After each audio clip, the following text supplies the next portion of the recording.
Now, a Target 12 investigators exclusive battling the bully.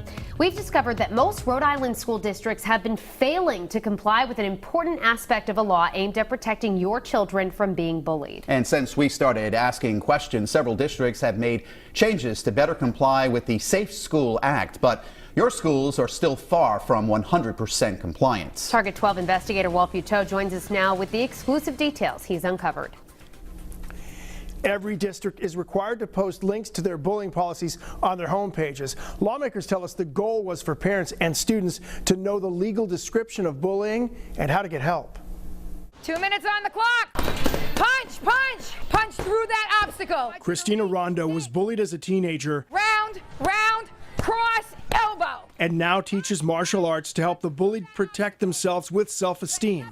Dig, dig, dig, dig, dig. I'd say 4 or 5 people a week that are contacting me because they don't know what to do. They don't know what to do for their child that's being bullied. Lawmakers who sponsored the Safe School Act tell us letting parents and students know what to do about bullying was the main goal of the legislation that requires, quote, a prominently posted link to the statewide bullying policy on the school district website. Districts are also required to include strategy for preventing bullying and let you know how to file a complaint. But when we started looking into this several weeks ago, West Warwick was the only district in the state with a bullying policy on its homepage. But even then, some might not consider this prominent placement. Either way, one district out of 34 in the entire state potentially following the law. No information about bullying. We checked every website multiple times and were not able to find a single mention of the word bullying on 11 district homepages. Many others listed the bullying policy or reporting form somewhere else on their websites that required multiple clicks to find.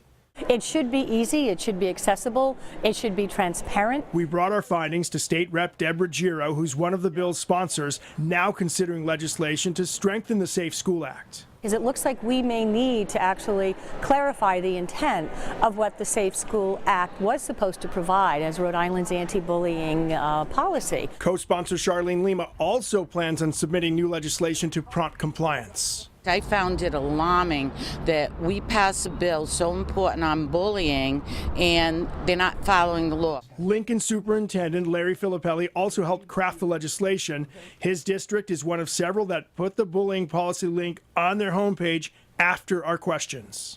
If that is right there, ready to be clicked, then you don't have to go searching. You can get some answers at least right then and there.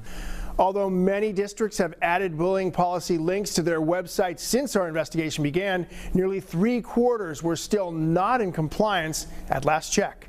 With the Target 12 investigators, Walt Buteau, Eyewitness News. Thank you, Walt. We want to make it easier for all families to find their district's bullying policy, so we've posted important information on WPRI.com, including links to each Rhode Island school district's website and instructions on how to find the bullying policy on each site that has it posted. And our exclusive Target 12 investigation, Battling the Bully, continues on Eyewitness News at 6. Now, coming up at 6, we uncover concerns over whether districts are also tracking bullying the way the law intended. From the Target 12 investigators, bad grades for local school districts when it comes to following a nearly decade-old law aimed at battling the bully.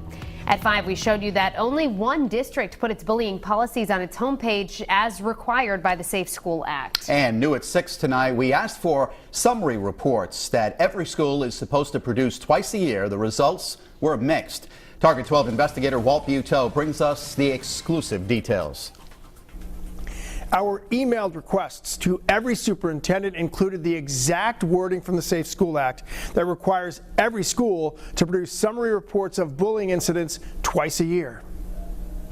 Every district responded to us, although while we requested 2 years of summary reports of bullying incidents, we received a variety of documents in return. Tiverton Superintendent told our producer no such information exists. From Westerly, there are no summary reports for the years we requested. New Shoreham told us the district didn't have any bullying incidents during the last 2 years. Barrington was the only district that redacted most of the information that was sent. Lincoln Superintendent Larry Filippelli, who was on the committee that crafted the Safe School Act, tells us summary reports should not contain personal information that needs to be redacted.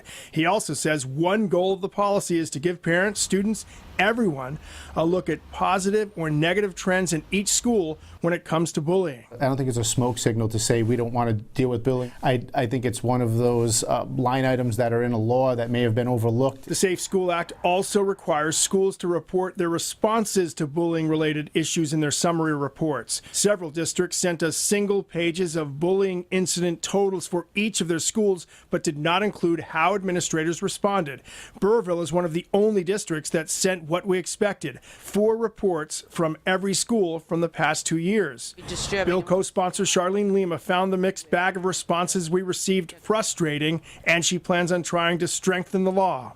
Are they doing this on purpose in order to skirt looking at a problem? We need to put in financial penalties, maybe some personal liability. When we pass a law, we do it for a good reason, and people should be following the law. Co-sponsor Deborah Giro was also frustrated by what appears to be a lack of uniformity to how districts track and battle bullying. So what is the data? What's being done? Schools should have a zero tolerance for bullying. The Rhode Island Department of Education does not track statewide bullying totals, with a spokesperson telling us the department expects local districts to track the issue with those required summary reports. With the Target 12 investigators, Walt Buteau, Eyewitness News.